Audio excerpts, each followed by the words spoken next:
7, 6, 5, 4, 3, 2, 1. Roll red.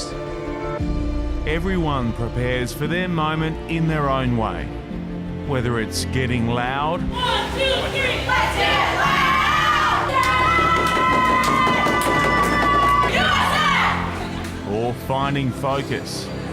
Stand by to roll red in 15 seconds. As the seconds tick down to kick off, the champions, the challengers, the contenders and pretenders to the throne 30 seconds to Tinks. all know they have 14 minutes to make a difference. Sevens teaches us you always have a chance, that preparation pays off. Coming out of titles in 10, 14 minutes 9, in the spotlight, 8, 7, 6, but 1,000 hours in 4, preparation. 3, 2, 1, 0. This is live on the HSBC World Rugby Sevens series. Sevens made its debut as an Olympic sport in Rio in 2016. 4 years later, the best Sevens players on the planet are building towards its next instalment, unaware that those preparations would, in time, be set back another year. Life, it seems, is unpredictable. All any of us can do is prepare the best we can. And if there's one thing they know how to do on the Sevens circuit, it's prepare. Over the years, Sevens has really changed and evolved. When I started back during my days, we used to have, I think, 8 tournaments. Now it's 10 tournaments. The physicality has really gone up. At the moment, we have very, very, very fit players in the circuit, very fast guys in the circuit, very big guys in the circuit as well. So definitely the fitness levels in the Sevens game have really gone a notch up. Drop the shoulder. At the moment, some of us have just got bad habits here. Toba didn't drop last time because it was the bag. Okay, when the bag comes in, don't let me get under your shoulder, yeah. Because those New Zealanders, 2 of them are going to hit you. Our coach Paul, I think, when he came in, at first his focus was to get each and every player in the setup quite exposed to the tournaments as we are gearing up to the Olympics. He really wanted to see a lot of players in this kind of environment playing in the HSBC. And of course, he's really working us hard in terms of fitness, in terms of just getting us back to the top. I mean, it's just part of the plan building up onto the Olympics. 7 or 8 minutes, let's go. All eyes, it seems, on the Olympic prize. 4 years ago in Rio, Kenya came away empty-handed, while Fiji won a historic first Olympic gold in the men's event. In the women's competition, gold went to Australia, and for one member of that gold medal winning unit, the success was all the more significant for reasons that still drive her today. Looking back onto one of the most special memories I've ever had in my life, it was definitely made so special because my mum was there to witness it and to be a part of the whole thing, and she knows how important it was to me. I think since I was 5 years old, I wanted to make the Olympics in the 100 metres. Definitely wasn't in my plan to become a rugby sevens player, but I think it was destiny, I do think, to play rugby. I feel extremely lucky to have come into such an amazing sport surrounded by amazing people, and the relationships that we make in rugby, not just with my own teammates, but with other players, other coaches, the fans. It's a rugby community, which is what I love most about the game. We're filming, it's a documentary about Heather Fisher. Like, what do you think about Heather? I was like, Obviously this girl. well, do you want to be in the scene? Oh, no, babe, I'm Babe, don't do this. My mum and I, we are best friends. She is like my soulmate. You know, she was the greatest gift that God ever gave to me. And bless her, I lost her a year ago now. Yeah, so still finding that really hard to live without her in the crowd. But I always picture her sitting on a cloud with my dad, watching me as I'm running out. Like in the tunnel, I always look up to the sky, and I always imagine that her and my dad are sitting there watching me run out.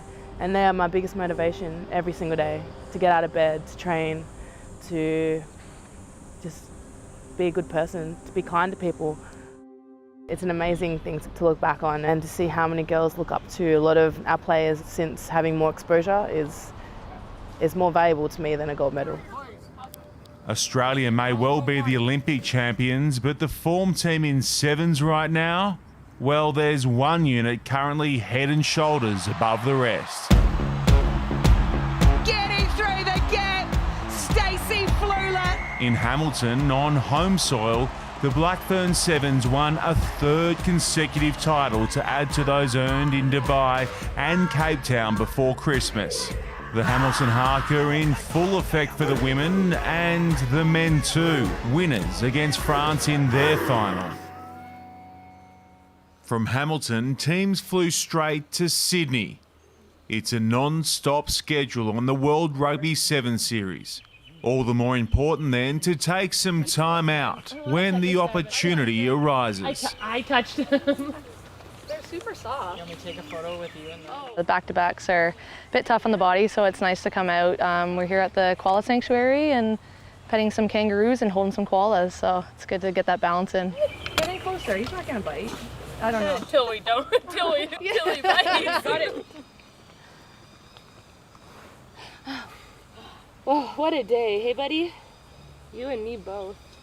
You know, we work hard, and sometimes it's nice just to get off the pitch and out of the hotel and catch some sun, since we don't get these rays back home during this month much. And just spend some time with the girls and have a good time while we're out here. Okay, some great shots. Thank you. Good job, koala. Across all teams, there is one constant. Good camaraderie is essential to survive life on tour. There we go. Behind the scenes. Oh, we got ours too. 3 days from now, it will be all business on the pitch. Tonight, the teams sit and eat one next to the other.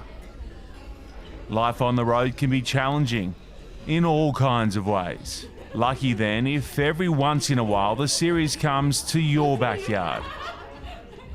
The Australian women's team calls Sydney home, and in January 2020, those homes were under threat. The Australian bushfires were global news, but for some it was all a little too close to home. When fires ravaged the New South Wales town of Batlow, its two most famous exports, apples, and Australian captain Shani Williams got together to raise awareness and funds for the recovery effort. Can you just explain to what has happened? Yeah, Shani's just come over from Australia, has given us our apples from her hometown, which is amazing to help with. We've given her some shirts and we've all signed to help with her hometown and hopefully creating a bit more of money and atmosphere up down there and getting them back on track after all the fires that have been going on. So yeah, really nice gesture. Looking forward to trying them. The rugby community doing whatever it takes to help its own.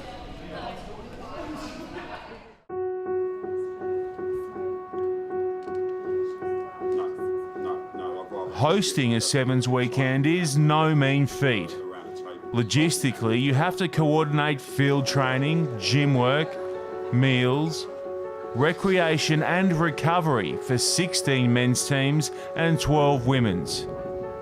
Luckily, Sydney is good at it. It's played host to the Australian leg of the Sevens series since 2016, and as host cities go, well, it's hard to top. So good. Boys, we got to get to Manly as quickly as we can. Oh, can you say Roger Captain? Oh, yeah.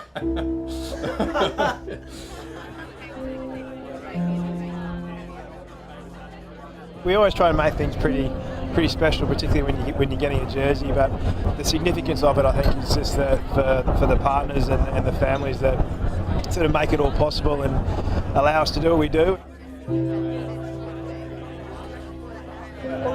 Sydney Harbour Bridge behind us. What more could you ask for a jersey presentation? You serious? Number 11, small boss. I mean, Maurice Longbottom.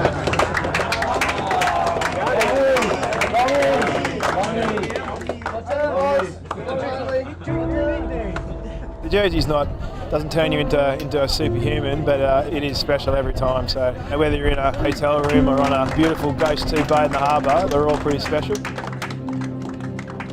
Yeah, really special, mate. I guess we only get to play at home once every year, so to have all the players, family and friends around it. I guess it gives you that little bit of extra motivation to play well, and just looking forward to getting out there and putting on a show for everyone. Game day. And in Sydney 2020, tries came with a twist. And now, all of a sudden, it opens up for Maurice Longbottom. And there's another $1,500 in the bank. For every Australian men or women's try scored, Rugby Australia, World Rugby and commercial partners would donate $1,500 between them to the Red Cross Disaster Relief. Prior to their Pool C match against Ireland, the Australian women had run in 5 tries against Spain. Against Ireland, it was Batlow's finest, Shani Williams, who got the cash register ticking over again. Williams kicks out of the tackle, and the fundraising extraordinaire puts another $1,500 to the total in a home tournament. With 5 more tries coming from Detroit, Parry and Kaslik, Australia women had made $9,000 in 14 minutes. And then Kaslik with enough in the tank to take it all the way. Raw speed. It's the essence of the game of sevens. And for 11 years, it served one of the game's greats well. Yes, boys! England's Dan Norton has used it to rewrite the record books. We're off to the races. They're gone. The Spanish defender thinks, I can't cope with this. There's 349 other blokes who never made the tackle either. Against Spain, Norton recorded his 350th career try. Dan is the man. He's someone that when I first started playing rugby, that I looked up to, and I still do to this day. To have a 350 tries, that's a lot, and that's a test to him and his work that he put into it, because that don't come easy. No other player in Sevens series history has more than 300. The next highest is Kenya's Collins Injera, scoring his 274th and 75th career tries in Sydney. Fact is, in its 20-year history, only 6 players have scored 200 or more, but 2 compatriots were rapidly closing in on the mark. In their Pool C game against Japan, the American duo of Baker and Isles went to 195 and 197 tries respectively. And now it is Isles. He's getting very close to the 200 now. This is going to be 197 touchdowns for the USA. Oh yeah, look at the swagger. Thank you very much, he says. Woo! Speed is everything in sevens rugby, especially if you can get that mental edge over somebody. So my fastest 40 time is a 4:13. 40. That's fast. I'm the fastest. I'm very proud of being the fastest. I got a stack of notebook about this high of papers. I study film, I study technique, I work on my speed all the time. Prior to the Pool C finale against Australia, both the hosts and the challengers knew victory would put them through to the semi-final, and defeat would be the end of any title ambition. Yeah, I can remember that game. Barrett to Baker. He puts on the afterburners. Try time, Perry Baker. You know, we came out, we wanted to fire. I mean, we want to come out firing. Now the USA link their passes really well. Baker again. He is tormenting the Aussies. We just wanted to put on a show. We had a game plan and we stuck to it, and we fought for each other, and we did what we wanted to do, and we got that victory. We was on a groove. We was in a move on that one. We was really clicking that game, and we just put it to them. But Australia's a tough team, so we knew we had to come out fighting. Baker scored 3 in the match, Isles 2, and the USA had crushed the hosts. You guys like Sydney, you go well in this tournament. Oh man, we're doing well, man. It's hot. Woo! It's hot. It was hot, man. It was so hot. Like the humidity was off the roof. I'm over here, like, I'm over here fanning myself, like, you know, I'm gonna get through this. But you know, the mental strength had to kick in. But woo, it's hot. As the heat rose in Sydney, 2 of Sevens' hottest commodities were about to clash.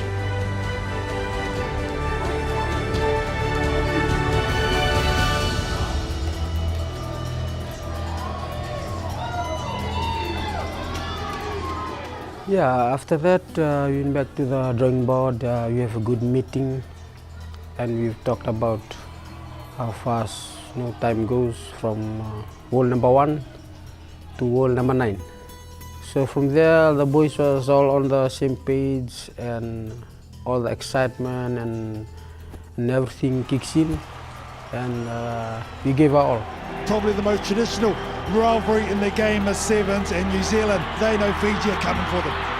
Tui Mumba, electric! Goes right, comes left, and gets the first try. We have to dig deep. Bulata looking to angle across and now release Moffat. The Thangi on the delayed switch. He leapt out of the tackle of Collier. 2 misses, 2 tries for Fiji. Where has this been all season long? And put a performance of our life. Back on the 22, and that one's going to sit up for Fiji. Looking to fend their way towards the line through Ratu Walker. It's still alive, and he's done it again. Weiss Nothumu. Fiji will take this one. We regrouped after Hamilton, and we tried to give a performance for our God and for our country, and especially our family. The All Black Sevens out. The Black Ferns Sevens undefeated since Dubai and unified as ever. Yeah, it's been a big tradition of ours to put each other's hands on our shoulders. It's all about connecting with one another, to feel our sister in front of us, to feel our sister at the back of us. We're constantly yelling at each other, just full confidence, and making sure that wherever we go, we're all together as one, and when we hit that pitch, we're ready to go. Lining up to face England, New Zealand had won 16 straight.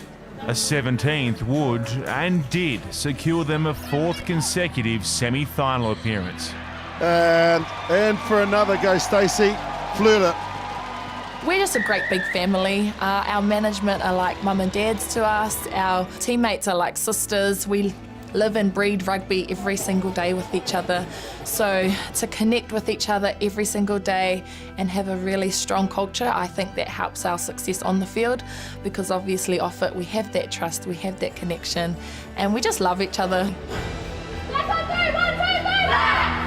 Yeah, it's pretty awesome, you know, to come from Hamilton last week and to continue that momentum into Sydney is pretty awesome. There's little doubt that in the women's game, New Zealand had all the momentum. In the semi-final against France, Stacey Flula ran in 4 tries, 2 of which converted by Tyler Nathan Wong, who in the process, at just 25 years of age, became only the 2nd women's player in Sevens history to register 1,000 points. The only other woman to register over 1,000, she plays for Canada and added 10 more to her tally in their semi-final against hosts Australia. Ben. Buisa taking them on herself. Buisa looking to get the arm free for Landry. Landry in support. Ghislaine Landry and Canada overwhelmed the hosts in Sydney, breaking Aussie hearts, but still, there is hope for the future. The Olympics are on the horizon and the Aussies have a title to defend. It must have been a real relief when the rain came. Well, not for me. I don't like the rain. I was actually okay with the heat. You got to remember, I'm from Florida where it's very humid, you know, and I grew up there all my life, so I enjoy it. And then I live in Southern California where it doesn't rain. It's always sunny. Perry and Team USA had to deal with more than just the rain in the first semi-final. The Blitzboks, led by Stedman Hans, led a close one, 19-12, and as time expired, American dreams of a first final appearance of the season hung by a thread. The USA need the converter try to take us to extra time. Is it there in time? It's not. That one hit hard for me because we fought so hard for each other. Minor mistakes, little mistakes cost us at the end, and they got the victory. So hats off to South Africa. They're a really good team, man, really good team. Chris, how does it feel to bounce back after last event to be in the finals here? Well, I think our team showed immense character. I think we're always going to, and I think think that's one thing about the South African team. We always pride ourselves, you know, we're never going to lay back, and after last week's disappointing performance, I think the guys bounced back well. The rain fell heavier and the atmosphere in the stadium intensified. BG were about to take the field. Sevens is like a, I don't know, a religion in Fiji. Growing up, it's like everyone's dream to become a Fijian Sevens player. Some of the greats of the game have worn the Fijian shirt. After a slow start, might this year's team finally be realising their potential? In their semi-final against England, it was close, but this team had a sense of destiny about it. Jerry Tuai putting the finishing touches on a 17-14 victory. For me, you know, we have good boys in the team, and we have talent that I can, we can rely on, and that's what we are doing. I'm just there helping them and trying to develop the game and further the experience in the Sevens arena. The finals, and Sydney was New Zealand's 4th consecutive. The Blackburn Sevens had been unstoppable in Dubai, Cape Town, Hamilton, and now Sydney. 19 games unbeaten and 4 straight tournament crowns. Simply too good again, and they are relentless. I'm real proud, but I suppose the winning streak doesn't mean anything because we've got to start again when we go to Hong Kong. So we'll be going home, having a good break, but thank you guys for all sticking out in the rain. We appreciate it. Stand by red, 10 seconds to roll. One more game. And a big stage for some of the game's biggest players. Jerry Tuai, we need to create a device to clamp him down and to hold him back. I think he's a magician. I think honestly he's just all-rounded quality rugby player, but not only that, I think, as a person, I think he's just a quality human being, and just a pleasure to play against. But in the final in Sydney, it wouldn't be about one player. In tough conditions, it would be about the team that could dig deeper.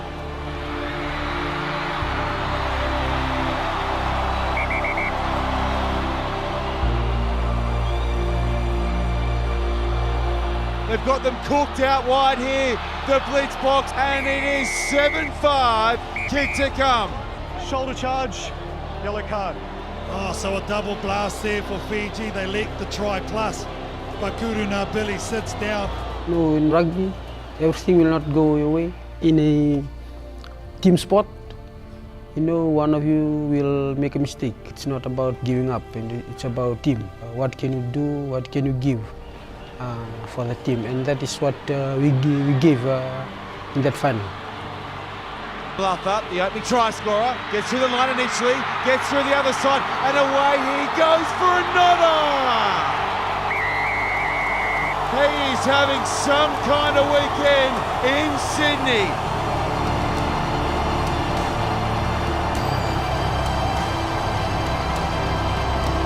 St. David's, wow!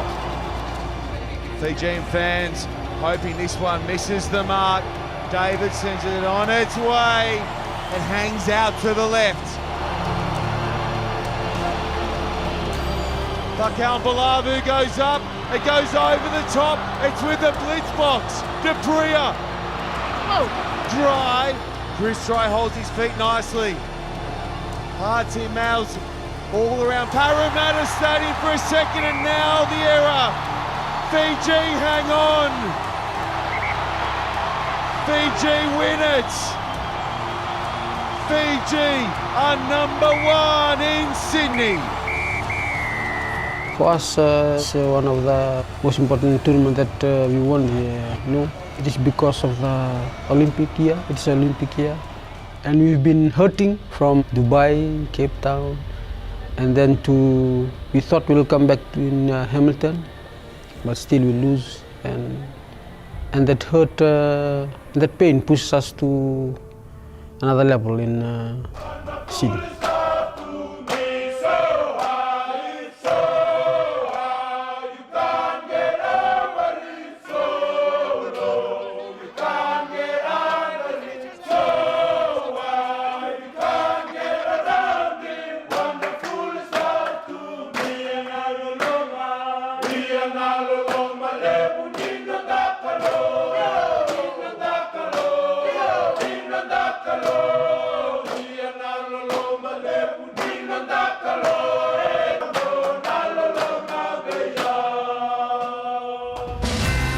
Next time on 24/7s, we travel to Tinseltown, Los Angeles, where Baker and Isles go head-to-head in the race to 200 tries. I love competition, he loves competition, so we're competing.